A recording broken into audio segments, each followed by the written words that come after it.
you think that this Earth spinning in its orbit is simple or complex?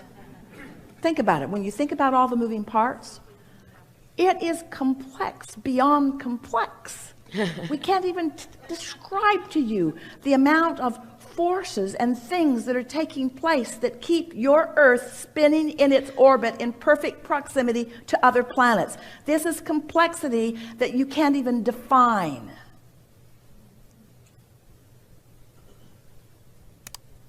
But the sun simply came up this morning. Did you notice? So, if you can accept that everything that is necessary for the fulfillment of everything that you want is not only already in place, it's already working for you.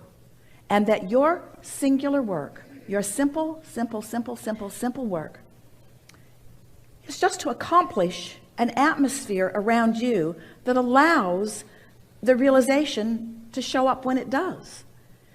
It feels complex when you need to know every single thing, even a trip. Esther will think about a trip. Now we're gonna show you something that she used to do. She doesn't do it anymore. But she used to think about the trip, and she used to think about all the places that she'd be going, and then she'd think about the traffic on the way to the parking garage, and then she'd think about the parking garage and the distance from the parking garage to the checking of the luggage, and then she'd think about all those machines and those contraptions, and then she'd think about the security and going through the security, and then she'd think about the lines at the security, and then she'd think about the timing, and then she'd think about finding the gate, and then she'd think about being comfortable at the gate, and then she'd think about, is the airplane going to show up or isn't it going to show up, and is it going to come on time, and am I going to get to where I need to be, and when I get out there, when I get to the other place, will the driver that's supposed to pick me up, will he be there to pick me up, and will he recognize me, and will he have a sign, and will other people have already seen my name on the sign, and will be there a cluster of people around the waiting for me to show up with the sign, and when I get in the car, will he know where he's going, and then she just thinks, kill me now, I don't want to go. Why would anyone want to put themselves through that? Why would anyone want to put themselves through that? But when she realizes that it always works and it always flows, and every airport is different, and every airport has signs to let you know where to go. Some airports have trains, some airports have trams, some airports have moving walkways. Esther doesn't need to. Please give me does this airport have a train, a tram, or a moving walkway? I need to know in advance because I need to think this all through. And so what we're getting at here is that the complexities of the way your life will unfold there are details that there just aren't even enough hours or words to explain to you all of the moving parts that are making up the perfection of your complex life.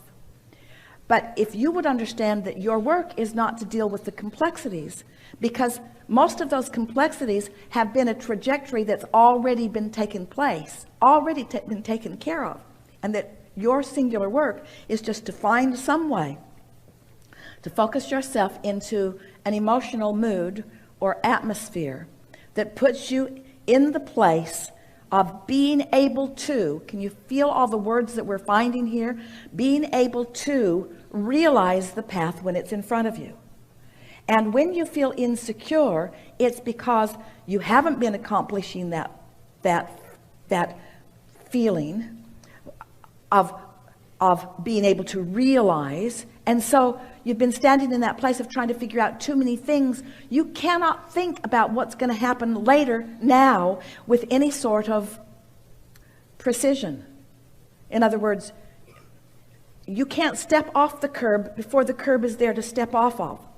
And trying to think about all the curbs that you're going to step off of and up onto in even the next 24 hours would make you crazy if you tried to identify it. And your mind tells you easily, well, of course I don't want to do that. I can use my eyes to see what I need to step off of and what I need to step up onto. I have the senses to move through the world. And what we're wanting you to understand is that you have vibrational senses to move through the world too. And as you are just centering yourself more, as you are trying less hard, as you are efforting less, as you are just looking for those simple things that cause you to feel good more, and when you find them, just milk them, do more of those things. what you're going to discover, and we know you know this because you've lived it before, you step into that place of clarity. No one would ever be writhing in the discomfort of being in confusion if they had not known the feeling of clarity. You see. And so you're just not trusting yourself. You started out by explaining to us that you are so untrustworthy you had to be medicated. You're so untrustworthy, you see. And we say the whole world, by those standards, should be on serious medication. Because you are so fragmented, looking at so many moving parts, trying to sort things out there in the conditions where you have no power. You cannot control those conditions, and when you try, you get fragmented. There's only one thing that you can control, and that's the atmosphere around you. You can control that, and if you'll find a way to feel it, if you'll find a way to do it, if you'll decide when you wake up that you're wobble-free mostly and you mean to stay that way, and then you will just find those wobble-free thoughts going general, general, general. Just ask yourself again and again, do I prefer this to this, and let it be emotions? Do I prefer this to this to this, until, of course, it's so simple. Of course I'd rather love than hate. Of course I would. Of course I'd rather feel clarity than confusion. Of course I would. And if you do that enough, you will create that atmosphere that law of attraction will then generate more and more thought from, until you'll be living very fast-moving, very exhilarating, very high-passion experiences with no angst, with only ease. It's just the way it is. It's just the way it is. But have you ever heard anybody say you can't get there from there? You can't get there as easily from there. You can get there. We've written how many books and how many processes to help you take this chaos and bring it down to a place that's more manageable. Now we just want to say to you, wake up there and stay there as long as you can. Wake up there and stay there as long as you can. Wake up there and stay there as long as you can. And if somebody brings friction into your experience, just look at them and say, I so want to love you, and you make it so hard. Just go away for a little while, because when you're not here in my face like this, you're easy to love. And I so want to love you.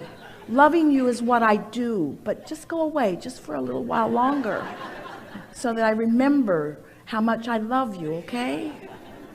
And say that to every condition that you can't control, which is every condition. Till I'm stable, till I'm there, till I'm sure. Esther sat for a few weeks, for about an hour in the morning, looking out at something off one of her porches, and with a notebook in front of her, and just focused on, one week she just wrote fun, and just sat. Now we know that sounds ridiculously boring, but she just sat with what the feeling of fun is. Fun, it's just a word, fun. And then she'd think, well, fun, funny, fun, comedy, fun, laughing, fun, and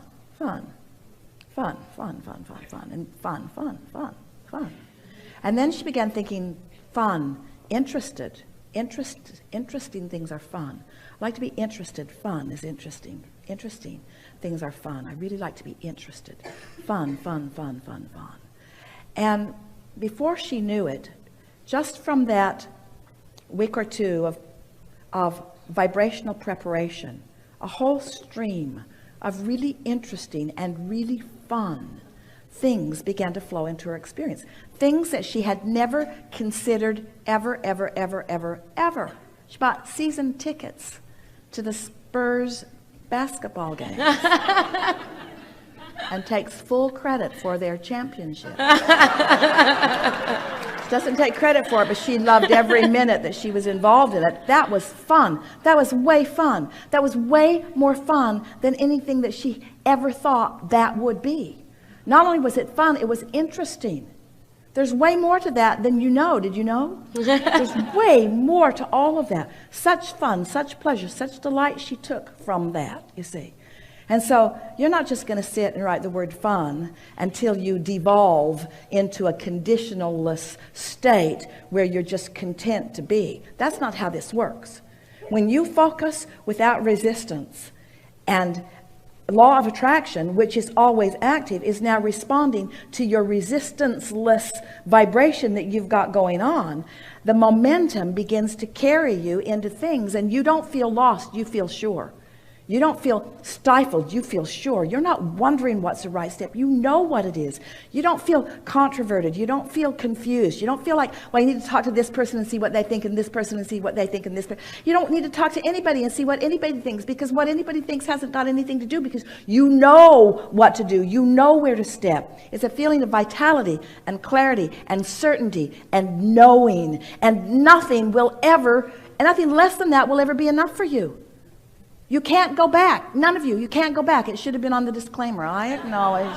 Once I learn this stuff, once I learn about law of attraction, it'll have me. And once I learn about my emotions, I will never be able to stand myself in resistance again. I must get into vibrational alignment with who I am. You have to. You got to. You got to if you're going to feel good, and you got to feel good because that's who you are. Nothing else will do for you. Nothing else will do for you. So as humans, we love you so much. You've been looking for love in all the wrong places, looking for clarity in all the wrong places, looking in all the wrong places. Who knew there was in that simple, emotional determination? Would I rather feel good than bad? Come on, Abraham. Come on, Abraham, really? Okay, I'll play your silly game. Good. I'd rather feel good than bad. I'd rather feel clarity than confusing. Oh, this is going to go on, isn't it?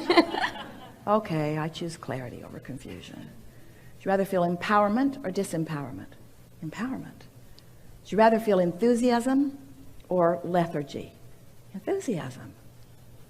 In other words, play it just a little while and restore yourself to your natural set point. You'll feel like that child born into this amazing opportunity, no resistance, and yet a vortex full of things that you've decided that you want. And now you're doing step 3, and those things will be realized by you a little more every day. People say, where are you going? I don't know, I just like where I am. Really? Really, you don't have any goals? Oh yeah. Well, what are they? I'm going to live happily ever after. No, I mean, what do you really want? I want so much, I can't even articulate it. Yeah, well, just give me a little bit. I want to feel good. Yeah, but there's got to be more that you want. No, I just want to feel good. Well, don't you want money? And well, I just want to feel good, however it comes. I just want to feel good. I just want to feel good. Money will probably be part of that. Freedom is really part of feeling good. I'll take it as it comes. I'll take it as it comes. And when you get to that place that you are willing to take it as it comes, but you've prepared the environment for what's coming, now you've got it. Complexity that will knock people over who will watch you because they will be amazed at the details of the life that you are living. But ease, because you're taking it all in stride, because you are using the leverage of the energy that creates worlds, because you're not counting on only the things that you walked through and remembered and tried to store around in your storage cabinet, which doesn't even exist. Instead, you're a transmitting and receiving mechanism. So you're receiving the clarity of thought, and you've got infinite intelligence that's feeding signals to you and information to you. So that the impulse to go, Esther's begun saying to herself, I'm going to follow the impulse of my desire. I'm going to follow it. If I get an impulse to go get in the car and go somewhere, I'm going to do it. I'm not going to look on my appointment book and see, was that, oh, that wasn't scheduled. That wasn't scheduled. That's just frivolous to get in the car and do that. Follow the impulse that says begin to come, and watch the way you rendezvous with the other moving parts that the source within you knows are out there moving about. And can you imagine a world where more and more of you are following those impulses that are coming from that broader perspective? Can you imagine how many magnificent rendezvous you're going to have with the others who are doing the same thing, you see? Ooh.